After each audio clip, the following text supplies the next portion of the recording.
Topic po natin, 10 controversial na pagkain.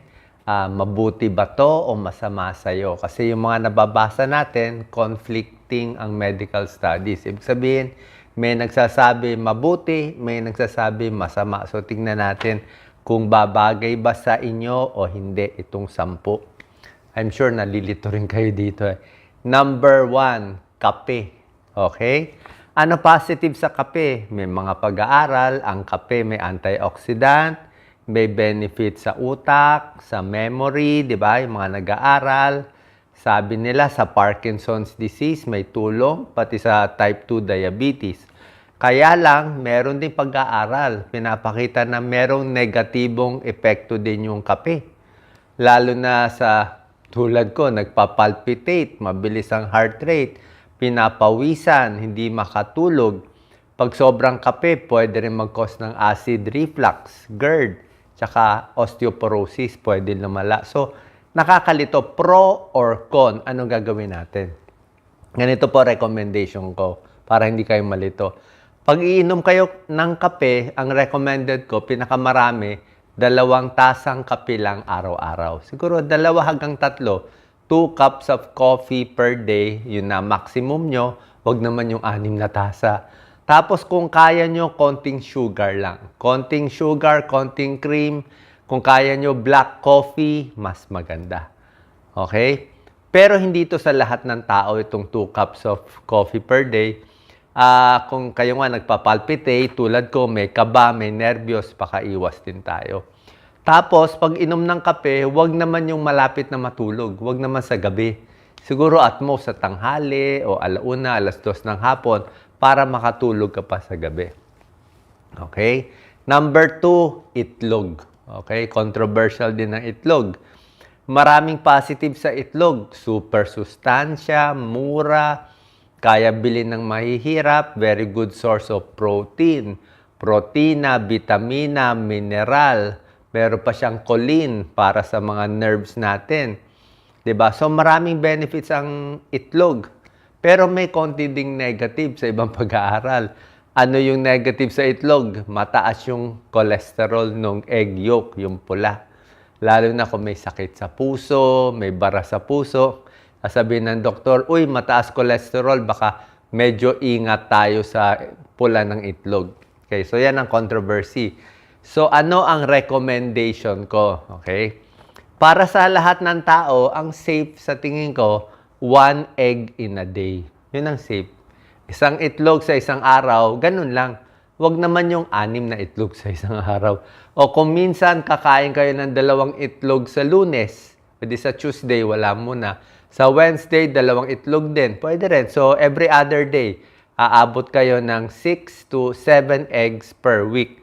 Yan pwede sa normal na tao, walang sakit sa puso, hindi mataas cholesterol, pwede yan 1 egg in a day. Pero kung meron kayong heart disease, mataas ang cholesterol nyo, mas safe yung egg white na lang. Mas egg white na lang kainin nyo. Like to si Doc Lisa, hindi niya kinakain yung egg yolk eh. Kumakain kami pag 2 itlog niluto namin, puro yung egg yolk hindi niya kinakain. Kasi nga nandun yung mataas ang cholesterol. Pero kung di mataas cholesterol nyo, okay lang naman yon. Paano sa mga senior? Sa mga senior, medyo ingat din tayo sa egg yolk. Pwede naman, hindi lang madalas. Okay? Isa pang recommendation ko, huwag masyadong malasado. Kung masyado kasing malasado, minsan baka may bacteria. Mas maganda, hard-boiled egg na lang. Number 3, soybean, soy products, tokwa, tofu. Healthy ba? Hindi. May positive sa soy, sasabihin nila good protein source, di ba? Imbis na kumain ng baboy baka, tokwa na lang. May mga phytoestrogens, maganda sa mga nagme-menopause, pero may negative din na ilang pag-aaral. Hindi naman sure to na baka daw sa ilang klaseng breast cancer, maraming klaseng breast cancer. May isang klaseng breast cancer daw na nakakasama ang soybeans at soy products. So, anong balanse ko dito? Sa akin, sa tingin ko, walang masama eh. May mga big study sa Asia, sa China na okay itong mga tokwa, tofu. Sa Japan, di ba, maraming tokwa, tofu. So, wag lang sobra dami. Sa tamang dami, okay lang yan. Number 4, red wine at alak. Okay, good or bad? Di ba? May nagsasabi ang red wine, pampahaba ng buhay, maganda daw sa puso ang red wine. May resveratrol ang grapes, may polyphenols, antioxidant. Ito nga, may animal studies, pampahaba ng buhay itong resveratrol sa grapes. Ano naman negative ng alak at red wine? Ang negative, alak pa rin yan. So, pwede ka ma-addict, pwede ka malasing, pwede ka ma-liver disease, pwede masira yung brain cells natin, pwede tumaas yung cancer risk mo. Para sa akin, kung gusto niyo talaga red wine o alak o beer, siguro konti lang. 'Di ba? Pag babae, siguro ano lang, isang shot lang, isang beer lang. O kung hindi kayo umiinom, ako hindi ko na nire-recommend eh. Dati umiinom ako pero parang walang panalo. Kung gusto natin nung antioxidant ng grapes, nung polyphenol at resveratrol, kumain na lang kayo ng black grapes o yung dark colored, blue o violet colored na grapes. Yun ang mas maraming resveratrol. Hindi mo na kailangan yung alak. Number 5, gatas. Okay, gatas may calcium, may vitamin D, di ba? Maganda sa buto. Ano naman problema sa gatas? Yung iba, katulad ko, lactose intolerant tayo eh. Pag tumatanda, may ibang tao nagtatain na sa gatas. At yung gatas, maraming saturated fat ha, mataba siya. Lalo na yung full cream dairy, mataba siya. So, kung mataas cholesterol mo, heart disease, high calorie rin to. So, ano recommendation ko sa gatas? Pwede mga low-fat milk. Diba? Low-fat milk, pwede yan. Soy milk, tulad na sinabi ko sa tofu, pwede rin soy milk. Meron din yung almond milk, yung mga nuts, almond milk. Huwag lang masyado matamis. Pwede rin yogurt. Makukuha mo rin yung calcium sa yogurt. Basta huwag rin yung matamis at unflavored lang yung yogurt. Other sources of calcium bukod sa milk, meron mga dilis, sardinas, isda, green leafy vegetables, may calcium din yan, tofu, tsaka sinasabayan pa ito ng orange juice o dalandan. Pag may kinakain kang may vitamin C, mas na-absorb din yung iron eh. Tsaka yan, may tulong din yan.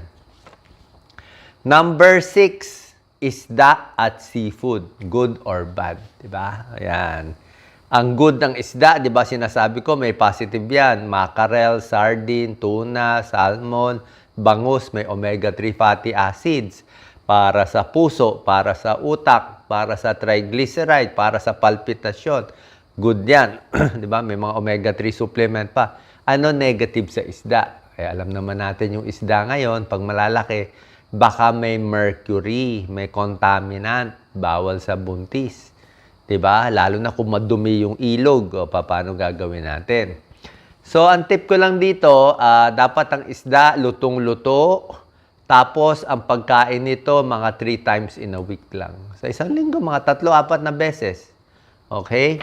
Tapos yung mga isda, wag lang masyadong malalaki. Yung tuna, medyo hinay-hinay. Yung mga maliliit na isda, pwede. Sa seafood, sa hipon, shrimp, pwede yung katawan ng hipon, yung ulo, medyo ingat lang konti. Nandun yung cholesterol eh. Alimango, pwede din yung laman, wag lang yung aligi, yung taba. Number 7, red meat, pork and beef, good or bad. Okay? Pork and beef, maraming good points siya. Protina, pampalakas, iron, may vitamin B, protein source, pag tumatanda, pampalaki ng muscle. Kaya lang, alam naman natin, red meat, di ba? Mataba yan eh. May processed meat pa. May pag-aaral, pag puro pork, puro beef, tataas ang cancer, tataas ang prostate disease, tataas ang heart disease sa puro taba. So, ang masasabi ko lang, pwede kumain ng karne paminsan-minsan. Okay? Paminsan-minsan, sige, pork, minsan beef, minsan naman isda naman, tsaka minsan naman tofu naman, tokwa at vegetables. Moderation in everything. Tapos yung processed meat, konting bawas tayo sa processed meat, sa hotdog and sa ham. Number 8 out of 10 controversial foods, dark chocolate. Diba?